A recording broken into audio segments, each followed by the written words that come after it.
Greetings and welcome to Bubble Hearthing. I'm Bubble and you're fantastic. So today we have all been invited to show up fashionably late, as it seems to be. Fashionably late. Yes, that's a word I can say. To Innistrad Crimson Vow. We're going back to Innistrad. We're already there with the Midnight Hunt, but we continue to stay there to celebrate Olivia, Valdarin, and Edgar Markov's union in, I think it's fair to say, unholy matrimony. For the record, because I made a thing for the Strixhaven thing, and I kept forgetting to put the dungeons on the screen or not. There's the blood token right there. There's going to be referenced a few times, so I'm just going to keep it on the side of the screen. Okay, without further ado, we're going to be reviewing all of the white cards for the set in this video. We're going to be doing that mostly from a standard point of view. If I think a card is going to see some play in other formats, I'll let you know, even though standard's kind of more my jam. And limited to a degree. I'm not a great limited person. Play it here and there when a new set comes out, kind of leave it until the next one comes beyond that. But let's go. Without further ado, we'll see. Adamant Will is a 2-mana white instant. They're all going to be white. 2-mana instant. Let's see. Target creature gets +2/+2 and gains indestructible until end of turn. Alright, pretty nice little combat trick there. Standard, nothing. It's terrible.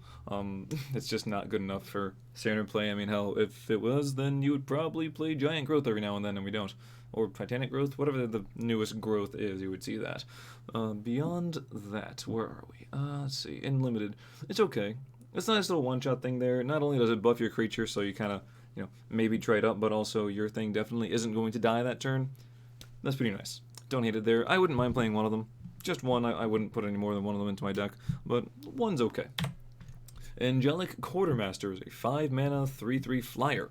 When it enters the battlefield, put a +1/+1 counter on each of up to 2 other target creatures. So there's a slight, there are a few cards where counters matter. There's training as a mechanic here, which we'll go over when we get to some card before Savior of Allenbach, most likely, because that's the only one that comes to mind. But that is also a thing that puts +1/+1 counters on your creatures. So there are a few cards that count the counters, and it's interesting. This could have synergy with that. Not very likely. I think the cards that do that aren't all that impressive. Going forward, though, let's see. So you do it up to 2 other creatures. So a 5-mana 3/3 flyer isn't the worst thing in the world. And limited, it's okay. You know what? Let's just go ahead and say that unless I say something on standard, it's probably not going to see standard play. I'm all in one piece? Okay, just checking. Sorry. Thought there was a small explosion going on. Okay, so we have that, and let's see, beyond that... Not a bad card, though. Not bad. I wish it could buff itself, just be a 5-mana 5/5 flyer, but that's a little much to ask for in limited, so... yeah, not terrible. It's just good to have flyers as well. I wouldn't mind playing 1, maybe 2, but when you get to the higher end, you kind of want things that are a little more sturdy. But you gotta have flyers in your deck. Come on. Arm the Cathars. 3-mana sorcery until end of turn. Target creature gets +3/+3. Up to 1 other target creature gets +2/+2. Up to 1 other target creature gets +1/+1. And they all get Vigilance on a turn. You do not need 3 creatures on the board to cast this. You can just target one thing at the +3/+3. You cannot target the same creatures with any one of these abilities more than once. So it's obviously more value if you have 3 of them. And then, well, 3 mana +6/+6. That's fantastic, right? And Vigilance, it's good. It's good. It definitely isn't the, oh geez, what was that other one? Oh, like the shield bash, I forget what it was called back in Ravnica, where if you played it during, it had the addendum thing, where if you played it during your main phase, even though it was an instant, then it gave other things like Vigilance. I don't know if it gave them Indestructible as well, and it buffed them. It was like a really good, final push kind of spell for white weenies. It definitely helped out a lot. But let's see. So as far as this goes, if you're not going to have a couple creatures on the board, just 3 mana +3/+3 and Vigilance is pretty bad. It's not very nice there. I either want to have a decent amount of flyers or a bunch of little dudes that can dirtle around, maybe some kind of token generation, which is a thing. There are zombies that do not decay. Not that it matters so much, this is just a buff for the turn, but still. I guess it does matter for Vigilance, because the big point of Vigilance is you can attack and then block the next turn. If you gave Vigilance to a decayed token, you can attack, and it dies. Hard to block that way. So there's some value there. Long story short here, I think in limited this is probably going to see maybe 1. If I get 2 of them, I'm probably only going to play 1 unless I'm playing a bunch of things. If my curve tops out at 3 or 4, I can see playing a few more of these. Otherwise, it's going to be tough to get all the value you want. Bride's Gown, there we go. Oh, how lovely and regal and pleasant, I guess we're going to say. So, for 2 mana, you get your first artifact. And equipment as well. the equipped creature gets +2/+0. It gets an additional +0/+2, and has first strike as long as an equipment named Groom's Finery is attached to a creature you control. Groom's Finery, I believe, is a black equipment there. It looks like a very similar thing. The two of them go well together. Do I have it up next? I don't. Okay, so sorry about that. I wasn't prepared, but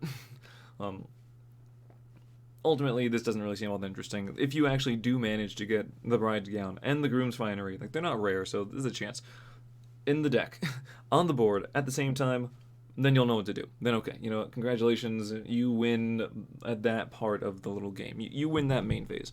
I don't know about the entire game or the match, but maybe your opponent will just concede out of sheer amazement that the two have become one. And if you get them to be at the if you get to put them on the same creature, then you actually should just get first place in the whole thing. Like, everybody, I took a picture. That's it. Just give me all your packs. But beyond that, it's okay. 2 mana to play. If it came in equipped, I could say that maybe that's something. But if you don't have the other, like, half the combo, then it's just +2/+0. Well, that sounds pretty bad. It's like some kind of Bone Splitter, or even, I don't know if it's Bone Splitter or worse or better. I know Bone Splitter is not a very strong equipment, but it's like something. So, yeah, not very impressive here at all. If you got the two of them, go for it. If not, it's kind of a meme, but By invitation only. Yes, this card is interesting. So, it costs 5 mana. Choose a number between 0 and 13. There's also a 0, 1, 3. I should probably...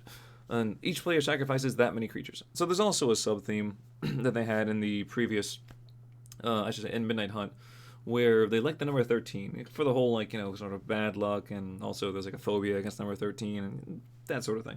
So they play around with it a little bit. So this is where it comes into play in this card. You get to choose between 0 and 13, which may as well be like between 0 and 100 for the most part, until your opponent plays Scoot Swarm. You can't kill all the things, and then suddenly they have 20. It's like, oh, is 13 enough? I don't know. So the first impression is this is a board wipe, right? But this is not. It's a classical, like, you know, 5 mana white spell, wipe the board. Cool. But this has a little more utility than that. This is definitely going to see some play in Standard. Limited, this is a board wipe for the most part. It's a fantastic card. And maybe even a little bit in older formats where you might want to have a few key creatures, or go wide decks. There's multiple places where it has utility. If you're going wide, and you have 7 creatures on the board, you know, 6, 7, however many, and say they're all little dirtlers, little 1/1s, you know, X1s, whatever. And your opponent has a couple things that you just can't get through. You know that if you start swinging with everybody, they're going to make pretty good blocks, and you're not going to get enough guys through to actually make it worth it. Well, if your opponent only has like 2 or 3 guys, you can just say, I choose 3. I sacrifice 3 of my little dirtlers. I still have 4 left.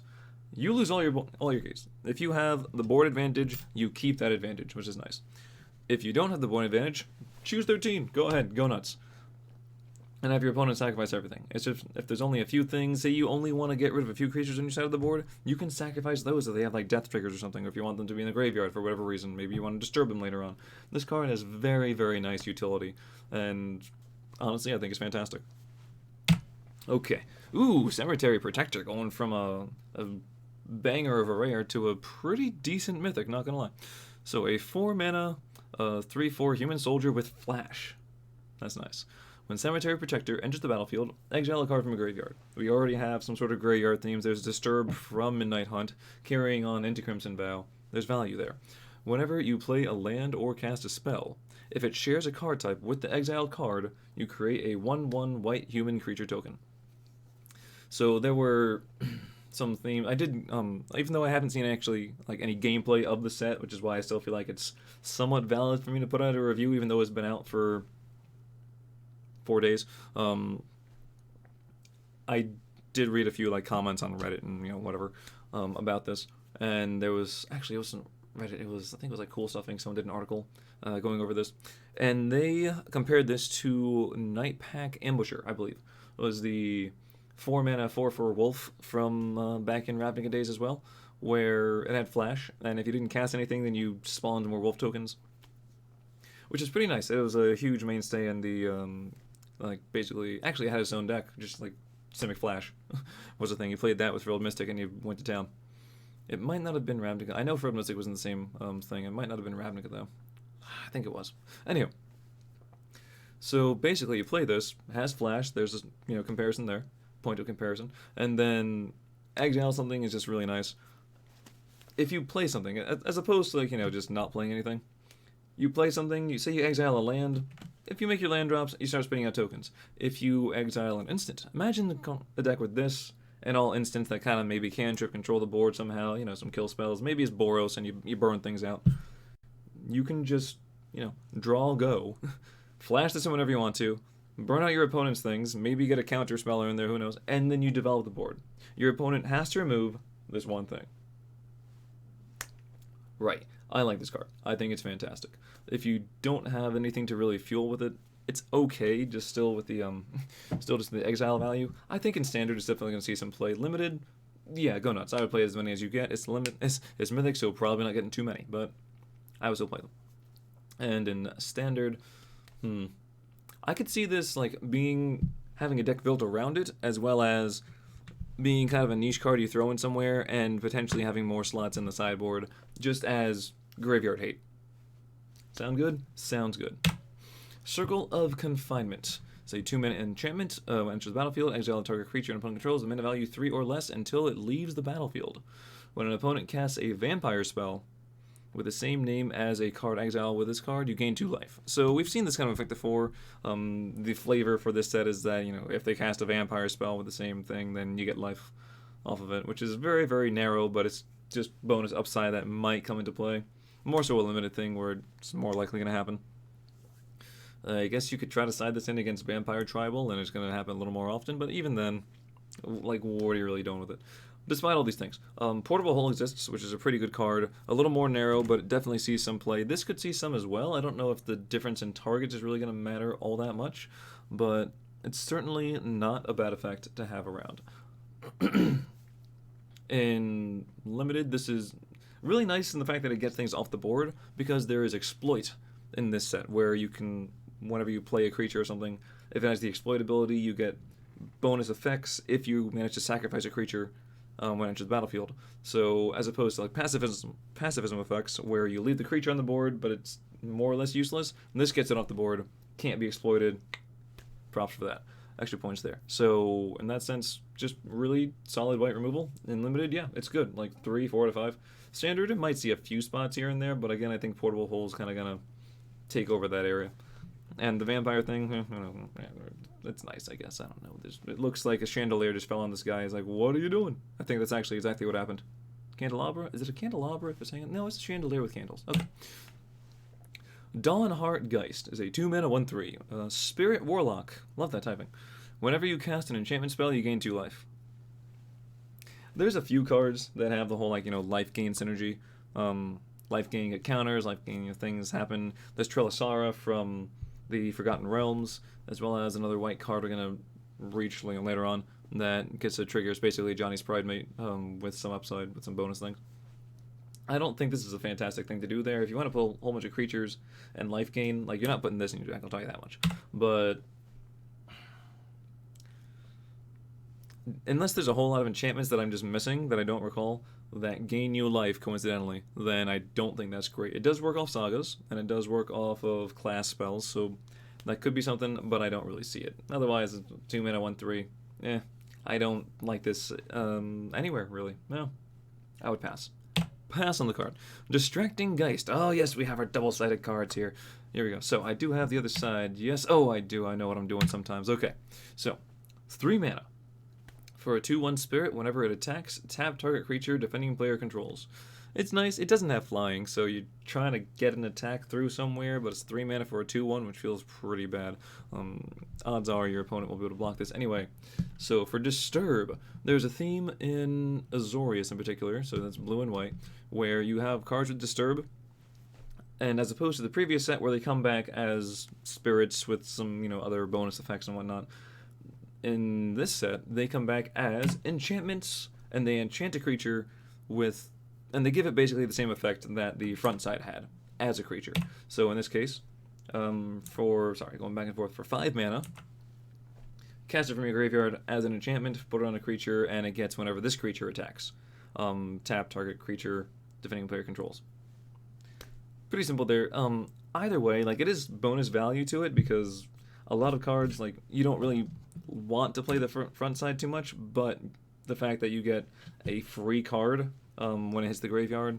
Usually makes up for it. In this case, I don't think it does. I don't think a 3 mana 2/1 that might do something isn't that great. Oh, but I can tap down my opponent's huge blocker, and they only have one big creature, so I can attack with the rest.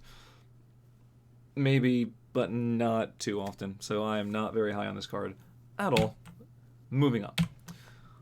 Drogskol Infantry. Alright, Drogskol. 2 mana 2/2. Already better. Oh, just straight 2 mana 2/2 with Disturb 4. Okay, I mean, it's a bear. So we have a bear. And enchanted creature gets +2/+2. That's nice. Okay, so it gives the stats to it. That's kind of neat. And what's the Disturb cost? Disturb cost 4. Solid. Just you're better than your average bear, I'd say. Like a 3 out of 5, maybe? Yeah, I'd say that. Maybe. Not even a 2.5. Yeah, definitely a 3. Because don't forget, like if you have 4 mana laying around at some point, you can definitely curve out, have a creature, and give it a buff. I mean, hey, why not? Usually this is where your more powerful creatures do come down, so stabilize for a turn, playing like, something, maybe some flyer or something, or just some beefier thing. Buff it with the fact that this guy died and probably traded. You're looking okay. Estwald Shield Basher is a 4 mana 4/2. Because it has a shield, so naturally it has a higher attack. Thanks. Whenever it attacks, you may pay 1. If you do, it gains indestructible until end of turn. I guess that's the shield. Worth noting, this is not, like, it reminds us a little bit, it's very reminiscent of something like Adonto Vanguard and Seasoned Hallowblade. This only triggers on attack. So when you're attacking, sure, you can give it indestructible, you can survive the combat and have a great time. It cannot protect itself out of combat on your turn in particular. If this thing is blocking, it's not really a great blocker, honestly. 4 mana 4/2 isn't also a great stat line. So, like, you can try to play. I wouldn't mind playing one of these and just having this as a dedicated attacker, basically some sort of berserk like Juggernaut sort of thing. I'm going to keep attacking, and hopefully eventually some attack gets through and just taxes your opponent, essentially, forcing them to block here and there. Or forcing them to have like a sizable creature blocking it, and all I have to do is pay 1 mana to, have that block like taken up.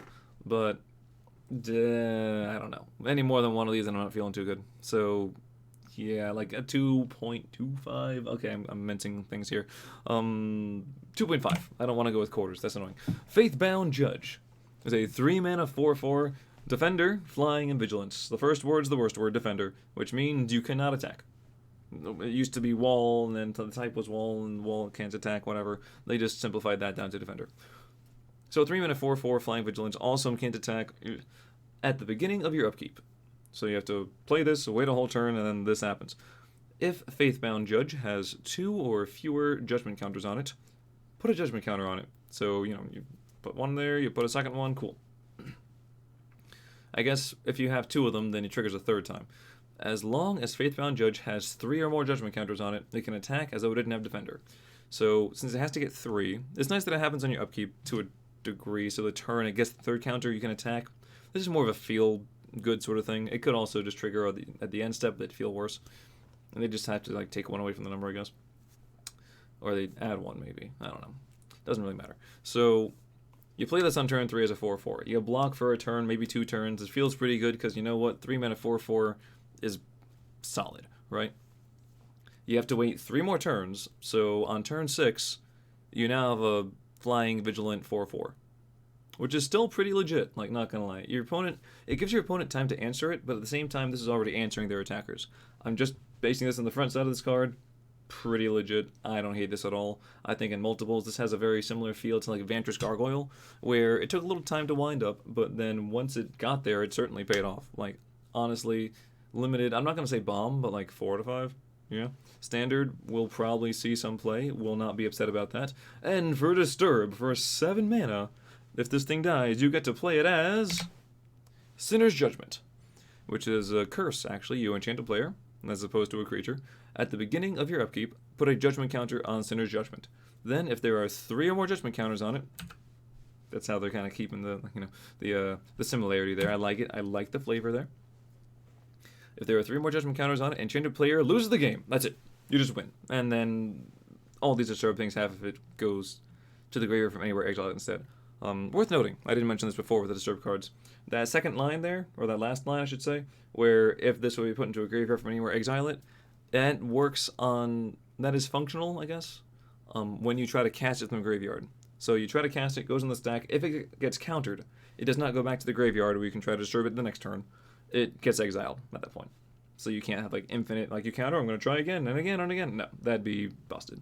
So you do this, and then in theory, let's see, it's at the beginning of your upkeep. Right. 3 turns later, you win the game. It does cost 7 to put into play, so annoying, but Faithbound Judge might just get you to last that long. And then if that dies, though, so you need this creature to die. Feels pretty bad. Maybe you exploit it. Do you really want to exploit this creature? I don't know. To then invest 7 mana in something that wins you the game in 3 turns if you can survive. I don't hate it. You obviously need backup for this. You need some sort of board wipe or some like solid removal. Other blockers would be nice. But it's a pretty good failsafe, and you're already playing the front side, so why the hell not? This is just a bonus card, honestly. I think this card's still fantastic. Still 4 to 5. Maybe even like a 4.5 out of 5 and limited. The only downside is that it costs 2 white in both abilities, so you have to definitely be in white. It's not really a splashable card. But even then, like, come on. I think this is enough to probably, lean heavily into that. And in Standard, yeah, it's going to see some play. It'll be fun to see when this thing actually wins a game. There's a decent amount of permanent hate, so... And there might be even more, like, enchantment hate if these disturbed things really start to take off, so... I wouldn't be surprised if this part doesn't really trigger too often, but... Nothing wrong with that. Alright, Fierce Retribution. Oh, let's see. That goes in your upkeep. You know what? Just play this in a deck with, like... just max out your mana curve. Play this with 4 Almost Epiphanies, take 3 turns in a row, win the game right there. Done. And half the people watching this now hate me. So, Fierce Retribution is a 2-mana instant. Oh, Cleave! There we go. So Cleave is another keyword that is special to this set in particular. So, you can play it for 2 mana, and just ignore this whole Cleave thing and just cast it as you read it. So, destroy target attacking creature. But you'll notice that attacking is in brackets, right? So, in square brackets here, right? Because, the curved brackets are called parentheses. But anyway, if you decide to cast, and that's fine, you can do that. And as far as that goes as a white spell, we've seen it many, many times. I think it's just called Retribution or Retaliation or something along those lines. It's good, solid card and limited. Pick it up if you're playing white. Nothing wrong with that. But if you happen to have a lot more mana, I'm not going to say a little bit. 6 is quite a bit. You can cast the spell and you just remove the word in brackets, or words in brackets. So instead of playing 2 mana, destroy target attacking creature, it is 6 mana, destroy target creature. If I had a little animation, I'd put like a black bar over the attacking to be like, is that a penis? No, it's destroy target penis creature. Yeah, we might have a few of those. I don't know. There's amalgams. Who knows what did we really stitch together? I don't know. Something pointy. So, solid card just because of the regular casting cost there. I don't think there's going to see any play in Standard. White, like, these never really do. And for 6 mana, it's not really a bargain. But yeah, definitely a fine card, like 3.5, maybe even 4 out of 5, just solid limited removal. Fleeting Spirit. 2 mana, 3/1 Spirit. You can pay a white to exile 3 cards from your graveyard to give this first strike until end of turn. Okay, that's something. The exile 3 cards is kind of significant, considering if you're playing limited, your deck size is going to be 40, and how many of those are going to be in the graveyard? Hopefully not too many. Or you can discard a card and exile this card from your graveyard, I guess, or return it to the battlefield under its owner's control at the beginning of the next end step. So you're trading a card in your hand for this thing to be in the battlefield eventually, instead of it coming in tapped, I guess, which would let you just discard, exploit immediately, discard, exploit, right. It comes in later on, so you can't get that synergy, which I guess balances that a little bit. It's okay. It's not great. I don't hate it. At least it enters the battlefield untapped. So, but damn, your graveyard's going to be gone. Unless you're milling yourself, which please don't do that when you only have 40 cards. Actually, you can do it a little bit, but just don't go crazy. Don't count on this hitting too much. In Standard, no, just if you want to be aggro, go ahead. You can go Boros aggro, but there's better cards in red that already kind of get first strike and whatnot. In Limited, it's okay. One of them seems alright, 2 of them seems unnecessary. I guess if you have multiples, though... No, see, exile 3 cards is so expensive. You can get it to work once, maybe twice, but I don't think you're going to see that effect 3 times in a game. That last part's okay. If you have Exploit, maybe try to pair together. If you don't, or if you have a good amount of Disturb to enchant creatures, then you can always have a target for it, more or less. Then we're talking, but if not, I'm going to say I'm going to say 3 out of 5. Like, kind of like right in the middle of the road there. Standard, we might see one of these in there somewhere. I think we just prefer the Skyclave Shade. I think that's just a better card if you want Recursion in the graveyard. Griffin Rider is a 3-mana 2/1 flying, and it has training. There we go. Okay, now we're talking about training. So this is similar to Mentor, but instead of, this is like basically the other side of Mentor, whereas with Mentor you attacked and then the weaker creature got your thing because you were mentoring the weaker one.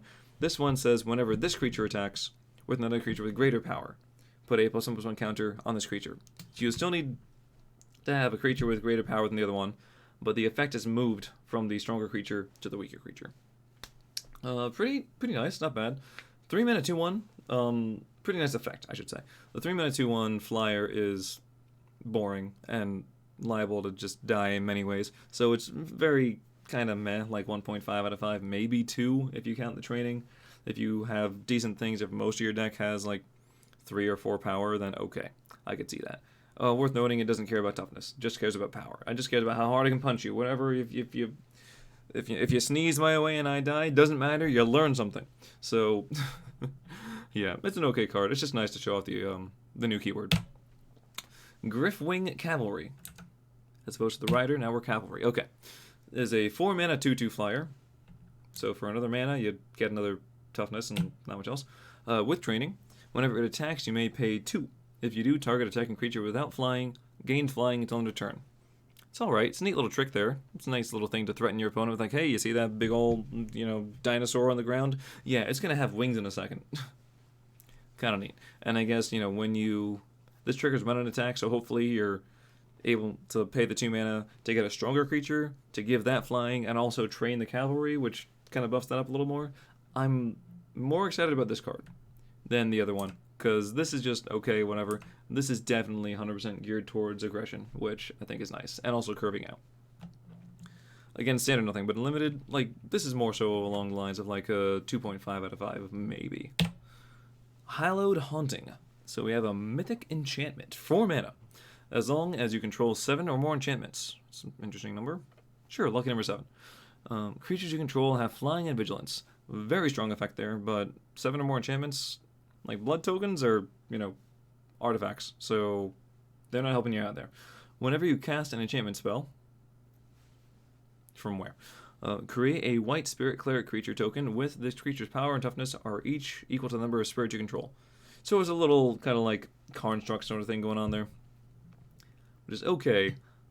I kind of see why it's mythic, but not. I think this could be a rare and to be fine, because where are all these enchantments coming from? Yes, Disturb makes enchantments, not enchantment. I'm not doing a great job. There you go, there's an enchantment from Disturb. So yeah, you can have a decent amount of Disturb things, and those are your enchantments, okay. A lot of them enchant creatures, so you have to have creatures on the board as well, otherwise you're kind of out of luck there. Let's see, you cannot cast an enchantment aura without a target, so you can't just cast it and then have the spirit enter the battlefield and then target the spirit with that enchantment. So you have to have something on there first. Oh, this is tricky. Maybe in like standard, it can see something, because giving everything flying and vigilance is great. But then you kind of want to play enchantment creatures, because otherwise you're playing enchantments, making spirit dudes. I guess you want spirit. Ah, jeez. I'm just going to say, in limited, this card's like a 1 out of 5. In the case you get it to work, it's 5 out of 5, it's fantastic, all your things are buff. Then your opponent kills one creature and suddenly you go back down to the ground again. And you gotta tap again, and it feels kind of nasty. So, this obviously requires a deck to be built around it, and I don't know how well you can do that in a limited format. Standard.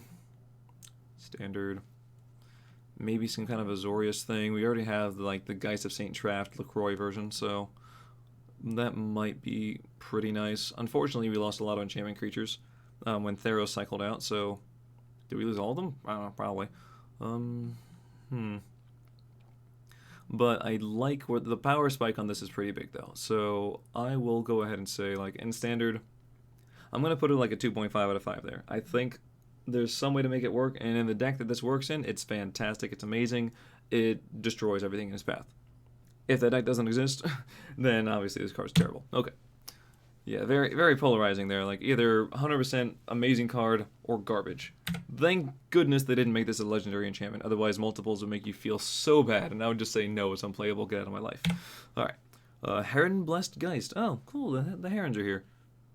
Just big birds. Herons are usually pretty big, so either this geist is huge or the birds are rather far away. That's how parallax works, right? Not exactly. That's how foreshortening works. Kinda. Okay. 5 and a 3/3 flyer. You can pay 4, exile this card from your graveyard. You create 2 1/1 white spirit creature tokens with flying. I guess that's what the birds are. Activate this only if you control an enchantment and only as a sorcery. Ooh, that's... Well, that's narrow as hell. I mean, 4 mana 3/3 flying with potential upside. That could be tricky to do, and then even if you get it to work, you get 2 1/1 flyers. I guess this is their callback to Lingering Souls, and it's not anywhere near, it's not anywhere close to the power level that thing had. Geez, embarrassing, honestly. 2 out of 5 just for the base stats alone. The ability, good luck with that. And in standard, not a chance. Heron of Hope. 4 mana 2/3 flyer. If you would gain life, you gain that much life plus 1 instead. And you can pay 2 to give it lifelink. Worth noting, this is a replacement effect, not an extra effect. It's not like whenever you gain life, this thing gains you 1 life. So for things where life gain matters, it only triggers those sort of effects once. Let's see. Beyond that, 4 mana 2/3. I'm just going to say it has lifelink, which means that you gain 2, but it triggers off its own ability. So its ability triggers off itself, you know. So it's basically gaining 3. Again, 2 out of 5. If you have anything... Actually, no, I'm going to take it down further notch. 1.5 out of 5, because this is 4 mana, and you're not doing much at all. And even if you have, like, life gain synergy, you still need the card to get, like, some sort of a life gain thing. You still need to gain the life somehow for this to pay off, so nah, not great. I just don't like the card. No. Moving on. Hopeful Initiate. 1 mana 1/2. I don't know if I've gone through any yet. I don't think I have. Something that I like to say in pretty much every review. If anything costs 1, and absolutely if it costs 0, pay attention. If it has any potential upside, any value to it, it might be insane. 1 mana, super easy to squeeze in somewhere. 0 mana, well, you already have it, don't you? You have 0 mana IRL, or at least I do. I don't know. I'm about to when I go to sleep. Anyway, and then I recharge. So, a 1 mana, 1/2 training card. That's just not bad. That's just decent, aggressive, not bad at all. 2 mana can be a 2/3. Like, you know, not necessarily on turn 2, but when you attack later on, it can be a 2/3 if you, like, get a 2-drop down. Like, yeah. Oh, also for 3 mana, you can remove 2 +1/+1 counters from among creatures you control. Among is a weird word to put in, like, you know, the text there, but it makes sense. Destroy target artifact or enchantment. Honestly, this card's super solid. I have 0 issues with this. I think this is great. The only issue with this is in limited, how often are you going to be able to play this turn 1? In standard, I think this card's amazing, and I would be surprised if it didn't see any play.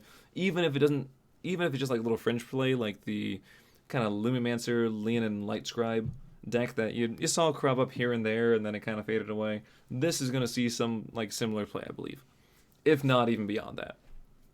I think this card's, like, super solid, and I already opened all my packs. Hopefully I have the pack opening video up, and I hopefully opened 1 or 2 of these, maybe, because I wouldn't be upset if I did, but if I didn't, then there go my wild cards. Yeah, don't worry about the second ability. It's nice just to have an extra thing you can do. There's nothing wrong with that, and it gives you the ability to take off counters if, say you train up and this thing has the same power as the strongest creature you have. Say you got a 4/4, and this is now 4/5.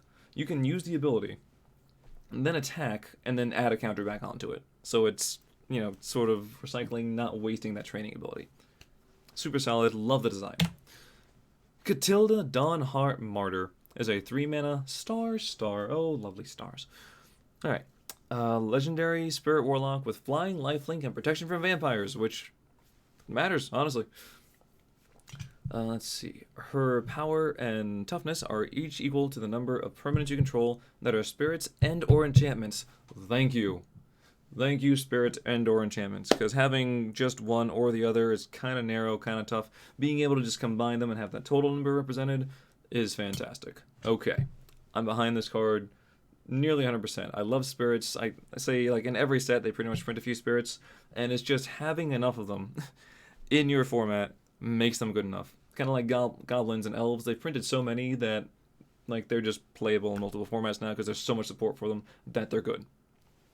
Alright, so front side, not bad at all. Obviously, you need some stuff to go with it, but flying and lifelink is really nice. Protection from vampires absolutely matters, and limited, and probably even a standard in this set, like 100%.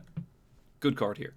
And on the other side, you do the same thing. You know, you enchant a creature, and they get the flying, lifelink protection. They get the +X/+X, where it's never spirits and/or enchantments. Of course, it counts itself. This is enchantment. This side is spirit. So, you know, it automatically does something.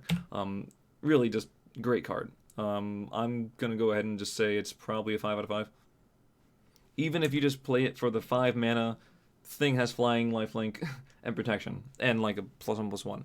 Not the best card in the world, but if you get it for free, it's cool. Worst case scenario, you get to block your opponent's strongest vampire forever. Yeah. Will this see play in standard? I really hope so. 5 out of 5 limited, maybe like a 3.5 out of 5 standard, maybe even more. If it wasn't legendary, then it'd be like 4 out of 5. I'm going to say 3.5 because of the legendary tag. Okay, kindly Ancestor. Oh, look at that. It's Grandma. Hello, Grandmama. How do you do? Oh, I'm just knitting this ethereal scarf, you know. Oh, how lovely. Is it a present for Jimmy? Oh, of course it is. You know, I can't give him enough scarves, dearie. Oh, lovely. Lovely again. Damn. I was doing so well until I repeated a word. Anyway, 3 mana, 2/3 spirit is relevant with lifelink. Okay, I'm okay with this. I'm okay with this as opposed to the 4 mana 2/3 that might have lifelink. This has lifelink, and you can play it from the graveyard and give something else lifelink. Doesn't give it flying, worth noting. There's nothing wrong with this card. This card's like a 2.5 out of 5 limited. This is perfectly acceptable. If you have Catilda and you open this card, I would play pretty much... I would play up to 2 copies of it. I would not be upset in the least. Lantern Flare. Oh, we got a rare again, folks. Okay. 2 mana instant, and we have that cleave text. So first off, without cleave, for 2 mana, it deals X damage to target creature or planeswalker, and you gain X life. X is the number of creatures you control. So if you have 3 creatures, cool. It's basically, you know, oh my god, it's lightning helix. Oh, crazy. If you ever watched that clip, if you haven't watched that clip, do it. If you've watched it, watch it again. It's just hilarious. One of the top comments is like, even the judge goes crazy. It's like, oh my god. One of the greatest moments in Magic. But anyhow. So, 2 mana. If you have some creatures on the board, you can... Worth noting, this cannot go face. Target, creature, or planeswalker. Still a very relevant thing. The fact that you gain the life is really nice there. If you want to pay the cleave cost, that's where X... that's where you just pay X or in the cost instead of it being linked to the number of creatures you control. You just pay red, white, and however much damage you want to do. So I would absolutely play this card if you have red in your deck. If you're Boros, yes. If you're Boros, this card is almost certainly it's like a 4 out of 5 in limited, even potentially even more, especially if you have some life gain synergy. It's great. In the case where you're only running white or just you're not running red and you can't cleave it, it hurts a bit. Don't be afraid to, like, you know, if you're still running this card, don't be afraid to just, you know, shoot off a few, 2 damage things. A little siphon life doesn't hurt too much, although you have to target a creature or planeswalker. Yeah, if you're not running red, this goes down to like a 2.5 out of 5. It's still nice for what it does, but good luck making it work. If you're going to play this in combat, do it before damage is, like, you know, assigned, or before, you know, damage actually occurs, because you want to do it before that, get more damage out of it, and then you can have your creatures die, and you still trade up somehow, who the hell knows. If you were running this in Boros, then yeah, this is like 4 out of 5, maybe even 5 out of 5. That's a really nice card. In Standard, yeah, I could see it seeing some play, particularly in Boros. I mean, there's nothing wrong with this at all. I think this is going to be great if you're running... Oh god, you could try 3-color life gain. That's gonna be pushing it. Maybe you want to stick with 2 colors, but Trellisar is green. Alright. Militia. Militia.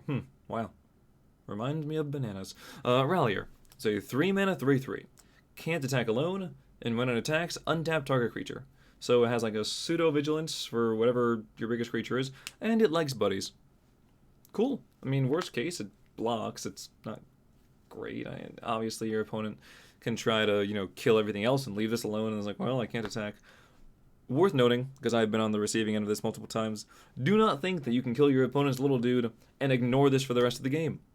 No, they play something, it attacks you, you feel bad. So this is still worth removing if, you know, it's a threat at all. If you're worried that your opponent could play a creature and turn this on, just remove this if you have the possibility. Now then, beyond that, I guess you have the the time in between, the main phase to the declare attackers, where you can try to remove your opponent's other things, but if they put more than one thing on the board, you might be in for some trouble.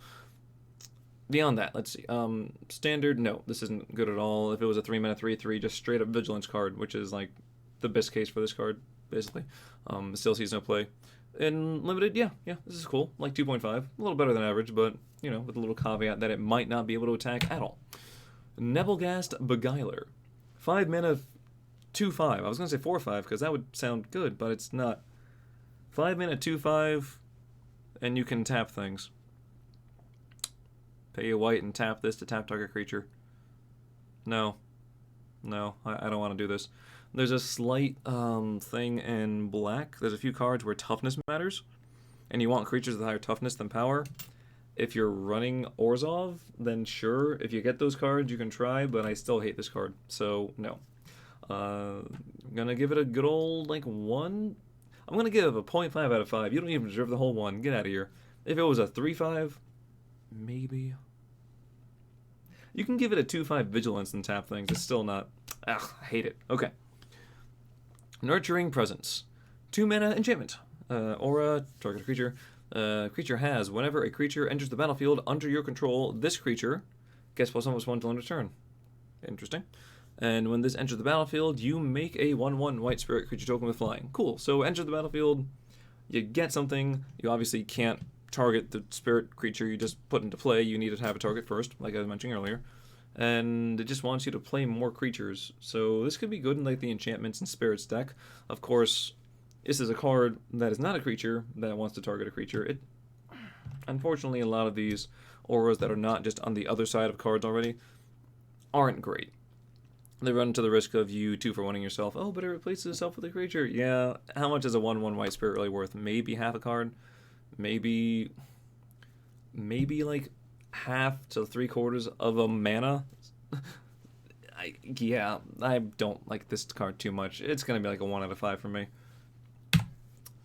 In limited, Allenbach, Escorts. 1 mana, 1/1. Vigilance. Okay. You can sacrifice it. Target creature you control gets +1. No. Target creature you control with a +1/+1 counter on it gains lifelink and indestructible until end of turn. Okay, so you want to put this in your decks that have training or some other way to add counters. There's that flyer thing earlier on that can add counters to creatures. Cool. So other side, otherwise it's just a 1 mana 1/1 Vigilance. Not great, but if you're trying to play a few enchantments, worth noting this is not a spirit, so it doesn't work with your whole spirit enchantment combo. You will have a target for it potentially, and it's not a bad target. I mean, hell, it's very, very simple, but it's something. Let's see, but unless you have a decent number of training things, like if this had training, it'd actually be it'd be fine if it had training, because you could still sacrifice it, and that would kind of offset the, yeah. They could have done a lot more with this, but I guess, they have to have some cards that aren't fantastic. So, standard's useless. And limited, 1.5. I think it's not quite a 2 out of 5, unless you have a decent number of ways to get counters on creatures. Then it can be 2 up to 2.5 if most of your creatures have some sort of way to get that on them. Okay. Panicked Bystander is a 2 mana 2/2. Hey, cool. Whenever it or another creature you control dies, you gain 1 life. Not too shabby. At the beginning of your end step, if you gained 3 or more life this turn, transform Panicked Bystander. How are you going to do that? I don't know. Have a bunch of creatures die, sacrifice things, I was going to say extort. No. I forgot what that thing's called. Is it extort? No. Exploit. There we go. Something else with an X. Then yeah, that's cool, but it's going to be tough to trigger. But if you do, it turns into the Cackling Culprit. Ooh, it was me all along. But it was me, Dio. Okay. Whenever Cackling Culprit or another creature you control dies, gain 1 life. Same as the front side there. And you can pay 2, and this gains Death Touch on the turn. and you get a 3/5. I mean, if you can get a 2-mana 3/5 that can have Death Touch, that's super legit. Good luck getting this to trigger, but if you do, it's alright. If not, it's a bear with some upside where you're probably going to gain some life anyway. Nothing wrong with this. 2.5 out of 5 in limited. Standard's not great. Perish Blade Trainee is a 2-mana 1/2 with training. And when it dies, put its counters on target creature you control. For those of you that are familiar with the olden days, this sounds a lot like Modular, and Modular was busted. Maybe not busted, but it's really good. There's a deck called Hardened Scales that makes a little use of that with Arcbound Ravager, but I don't believe that deck sees any play anymore. I think that's like an old, old thing. It's been like phased out. Anywho, just, reminiscent of that. And yes, anyone who's noticing, my shirt, although it is supposed to be white, I guess it shows up kind of funny and does chroma key out these days, so I gotta cover up and make it look like I'm not phasing through existence. Okay. Anywho, 2-mana 1/2 training, and when it dies, you put the counter somewhere else. So you attack, it becomes a 2/3. If it dies, something else gets a counter on it. It keeps the counters for cards that say counters matter. Yeah, this card is not bad. Even if you don't have any other counters matter cards, it's fine. This is like, I would say a 2.5 out of 5 there. In limited, it doesn't feel great to play a 2-mana 1/2, but it makes up for itself like the very next turn, nearly. So yeah, that's cool. In standard, I don't think so. I think there's going to be plenty of cases where you manage to kill all your opponent's creatures and this does nothing, but it's neat. I'll face the deck. This is going to happen where you have a bunch of those. Maybe you make 1,000,000 counters or copies of them, and then they all just add the counters to each other into one giant mass, and then you block it with a squirrel. I'm just saying. Alright, Piercing Light. 1-mana instant. Deals 2 damage to target attacking or blocking creature, and scry 1. This sounds a lot like the... Oh, what was this one? Oh, not Brandishing Fire? I don't know. There's a card currently in Standard for 1 red where you do 2 damage to target. And if you hit your opponent's face, you get to scry 2. But this is attacking or blocking creature. Not bad. For 1 mana, this card legit. Like I said, do not ignore 1-cost things. If this was 2 mana, I'd say, you know what, it's too much. It's not very good. Even if it was like 2, if it was 2 mana, deal 3, okay. 1 mana, deal 2, and the scry 1. Honestly, I would play nearly as many of these as I could. And by that, I mean up to 3. Okay, let's dial it back a little bit there. And back to reality, up to 3. Standard, I don't think is going to see any play at all unless you're just doing a very low to the ground, almost like a Delver deck, but maybe not. Is it Delver? You could try Jeskai Delver. You can be, oh god, I hate to say Azorius Delver. You can be Boros Delver and cut out Delver itself entirely, but that's a deck that likes to run a bunch of like really cheap spells. So, yeah, I like this card. This card's solid. Radiant Grace is a 1-mana, again 1 mana, enchantment aura. Enchanted creature gets +1/+0 in Vigilance. And when enchanted creature dies, return Radiant Grace to the battlefield transformed. Under your control, attached to target opponent. Ooh, we got a curse on the other side. Okay, so 1 mana, very easy to throw on there. Vigilance is nice, a little buff, super cool. Radiant Restraints. Enchanted player, whatever, creatures enchanted player controls enter the battlefield tapped. That's not something that you should ignore. That's actually very relevant. Imagine this. You play the invitation only, right? You wipe your opponent's board and you have a creature or 2 remaining. You attack with a creature. Awesome. This happens, maybe you sacrifice the creature that has this on it. So you put it onto your opponent. Let's see. Yeah, it happens immediately. I didn't know if it came back during like your next end step or something, which would have been fine, but still. Your opponent plays a creature. Maybe they play 2 creatures, 3 creatures. They're all tapped. You get to attack again, maybe win the game. I don't know. The time this buys you is not to be ignored. I think this card is actually fantastic. Yeah, this card's great. I'm going to say like 4 out of 5 there. It works well with the enchantments and spirits matter sort of thing there. And this is a very powerful effect, I believe. It's not a board wipe. It's not something that your opponent can't work with, but basically it nearly puts you 1 turn ahead every time. Like, legit. And standard, I wouldn't... In the enchantment deck, this might be like a 1 of or a 2 of just to get this, because obviously copies of this don't really matter. But, geez, yeah. This is something that could see like fringe play, like maybe like a sideboard. Ooh, I'm playing against a very aggressive go wide deck. I'll throw this in there. Resistance Squad. Hey, look familiar. Remind you of anyone? Oh, look. Oh, someone is pissed. Okay, so for 3 mana, someone was not invited. You get a 3/2 when it enters the battlefield. If you control another human, draw a card. They're trying to give white card draw, and you know what? This is not a bad way to do it. They try to like shoehorn it in here and there to other effects that make no sense at all. At least this makes sense. You have other humans. This is like reinforcements arriving. You draw a card. Nice. If you have a way to trigger this, if you have a decent number of humans in limited, this is absolutely a fine card to play. There's no reason not to. 2.5, even 3 out of 5 if you have, you know, other human synergies and stuff. If you're playing standard, I don't think this is going to see any play there. I think there's better ways to draw cards or just better ways to get value. But even then, I'm going to give it like a 1.5, maybe a 2. I wouldn't be too surprised if this found its way into a deck or two, but it might not be the best deck. Sanctify, or it might not be the best version of whatever deck, is a 1-mana sorcery. Destroy target artifact or enchantment, you gain 3 life. Standard sort of thing. I think we've seen this. I think this is like a reprint for the 20th time. I don't know. Usual card. Yeah, if you get it, maybe put it in your sideboard. I wouldn't really main deck this at all. Moving on. Savior of Allenbach. There's the one that I knew had training before all the other ones I knew had training. So for 3 mana, you get a 1/2 with training. That sounds terrible. Whenever Savior of Allenbach trains, exile up to 1 other target creature from the battlefield or creature card from a graveyard. So from the battlefield, well, that sounds great. You just attack with this and some stronger creature, and your opponent's biggest thing is gone. Or is it? When Savior of Allenbach leaves the battlefield, put the exiled cards onto the battlefield under their opponent. No, under their owner's control, not under your opponent's control. That would make this card absolutely useless. So you can use this as graveyard hate and as a way to start clearing your opponent's board. But at some point, you're going to run out of training, probably, unless you have the one where you remove counters and you keep going up. And at some point, this is... Yeah, okay. Sorry, that's my green screen, by the way. Like I said, green screen, but it's taking out the white. Oh, is there something on my screen there? Okay, yeah. Thank goodness it's not on my camera. Something on my monitor. There we go. Quality content. So...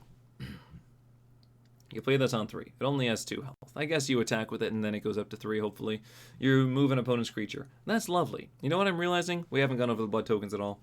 Maybe there aren't any in white. Oh well. It's still going to be there for every card review.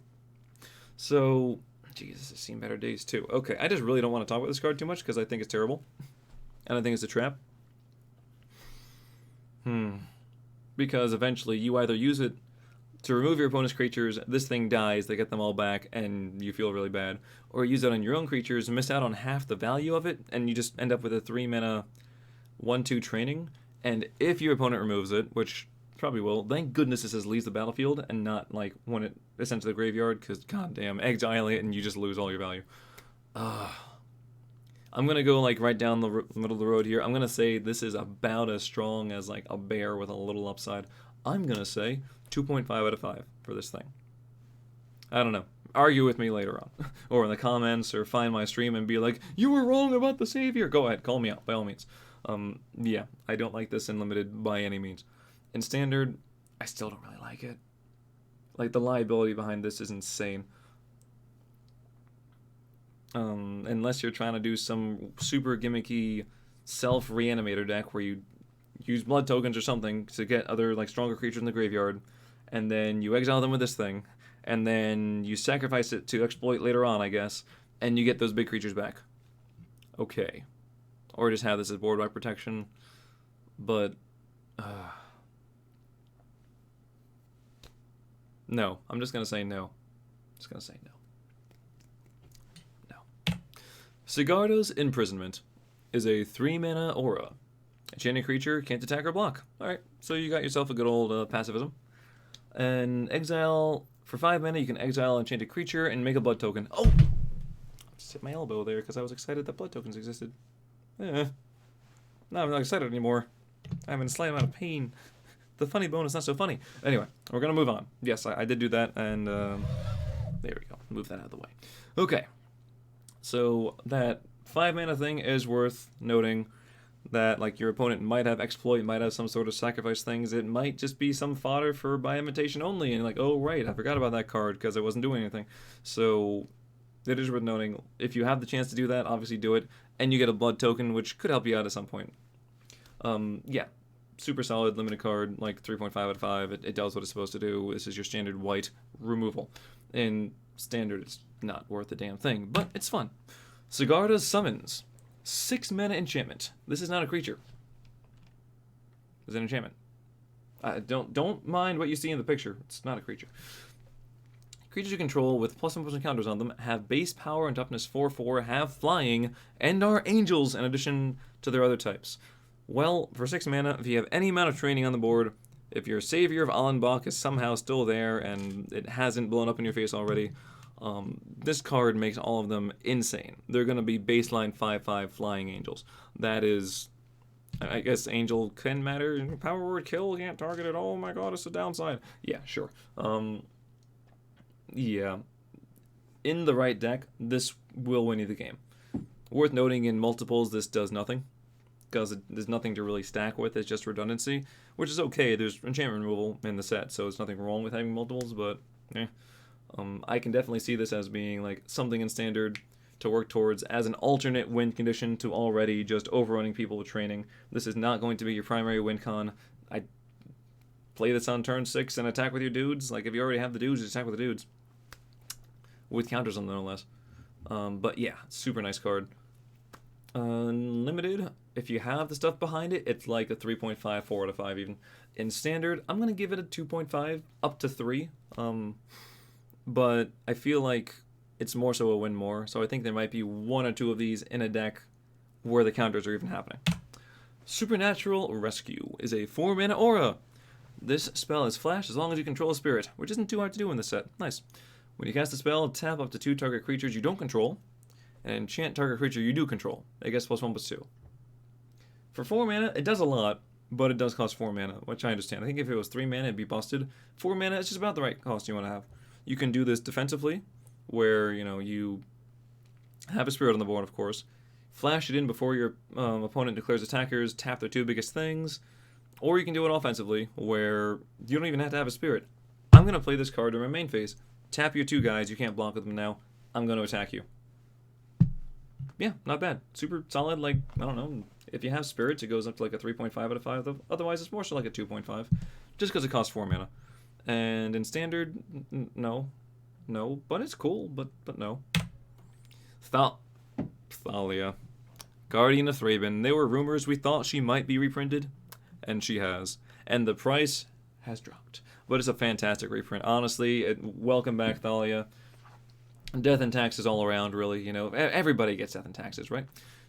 For those of you who don't know, 2 mana, 2/1 legendary soldier. Has first strike. Non-creature spells cost 1 more to cast. That goes for everybody. You put this in a deck with a whole bunch of creatures in it, and you tax all your opponent's non-creature spells, and you just feel fantastic, and you kind of sort of win the game off that, because your opponent's removal now costs more to cast, so it becomes more difficult for them to remove her. Like, she's just great. Obviously, there isn't as much human support in standard as there is in, well, okay, Captain Obviousness. In formats with more sets in them, there's more support for certain archetypes.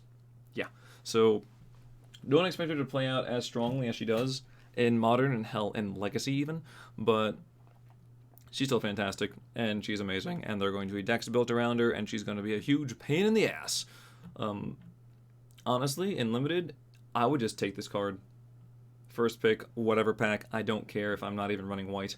I will take this card. I'll try to make it work. If not, put it in the binder. Yeah. Super solid card. I'm just 4.5 out of 5. Both ways. Limited and standard. I don't think she has the same amount of power as she does in the other formats, but she's still Thalia. Let's be real, she's still Thalia, and cheers to that. 1 mana, 1/1. Traveling Minister.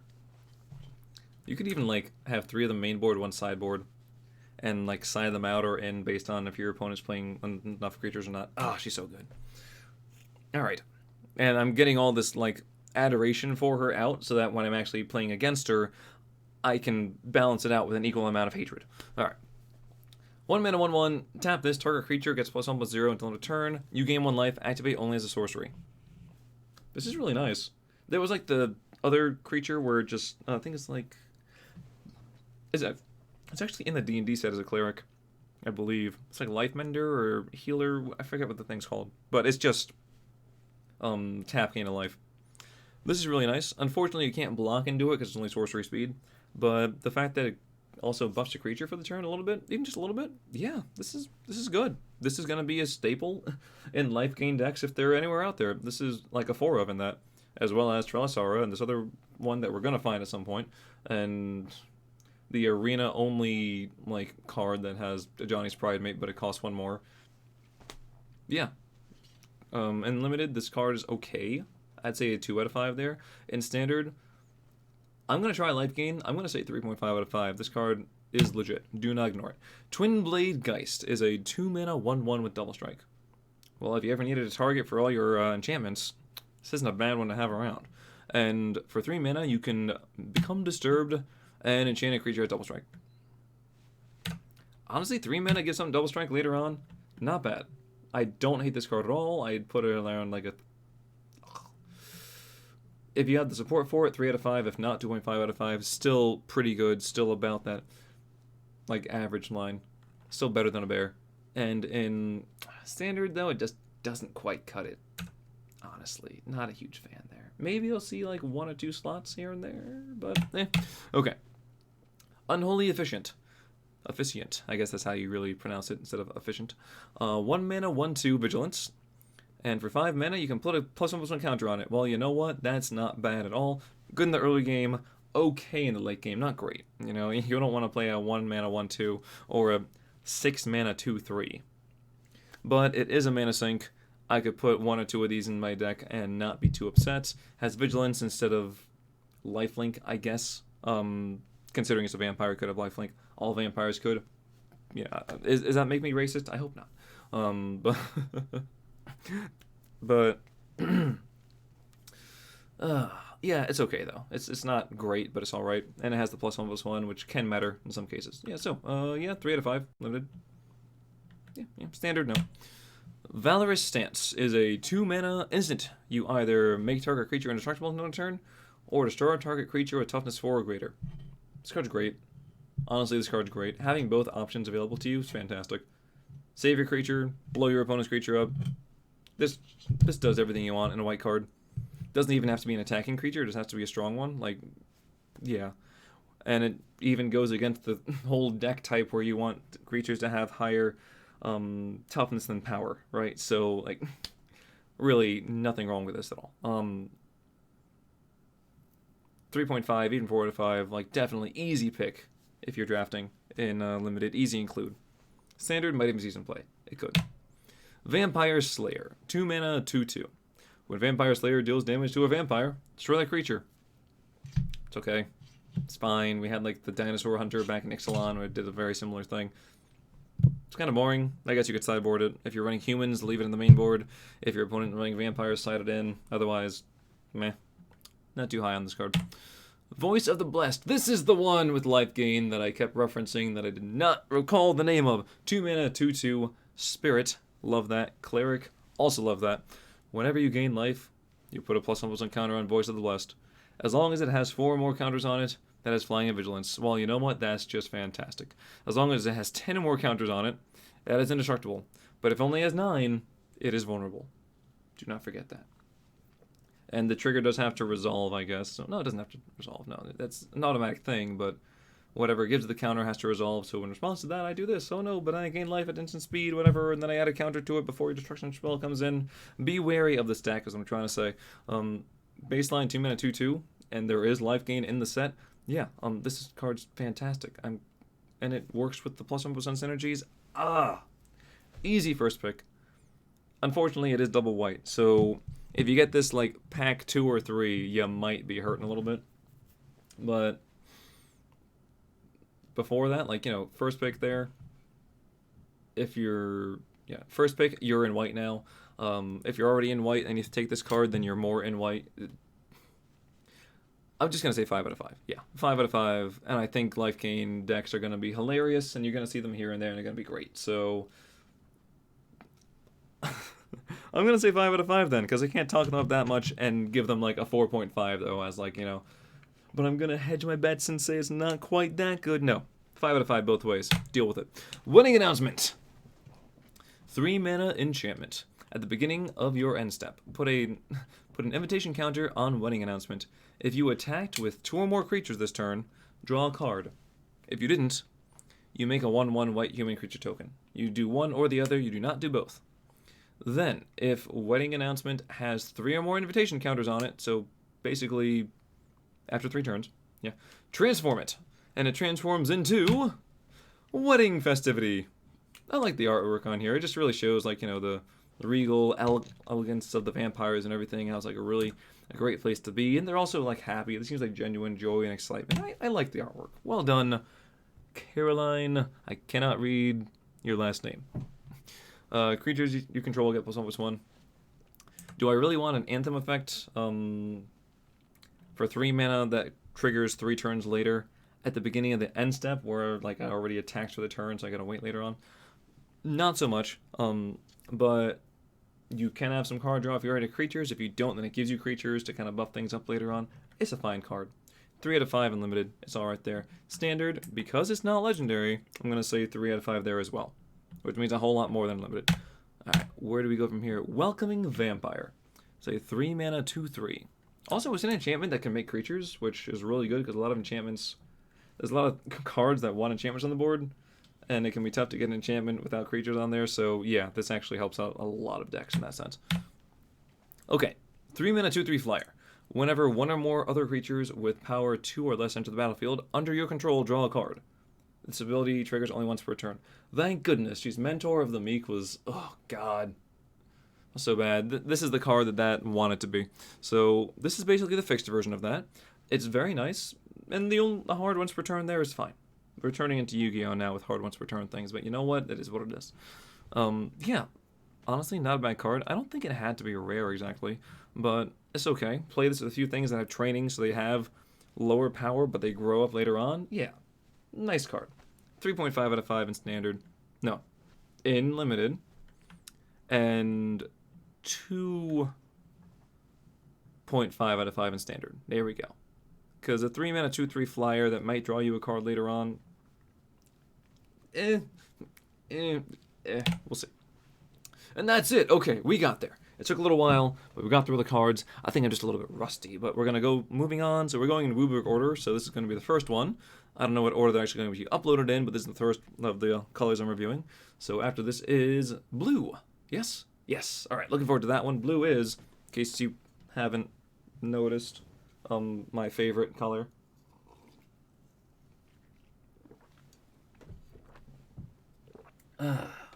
There we go. So, without further ado, I'll be moving on to that. If you like what you saw here and want to see some more, feel free to check out the other videos on the channel. I keep saying this, I want to try to upload a little more reliably. We'll see. I know I got to really just sit down and put the effort into it and make it happen. And I'm going to do the best I can. I'll say that much. And also I'm going to, try stream a little more. So we're definitely going to play some of the decks I mentioned. Life gain's going to happen. Training is maybe going to happen. Vampires, of course, that's going to happen. So yeah, look forward to that. Feel free to check out my Twitch, join the Discord, all those things. Good night or good luck. But as always, damn, what did I say? Wow, I can't even do my outro. It's been so long. Okay, good night, good morning, depending on where you are in the world. But as always, good luck. There you go. Yeah, first try. Nailed it.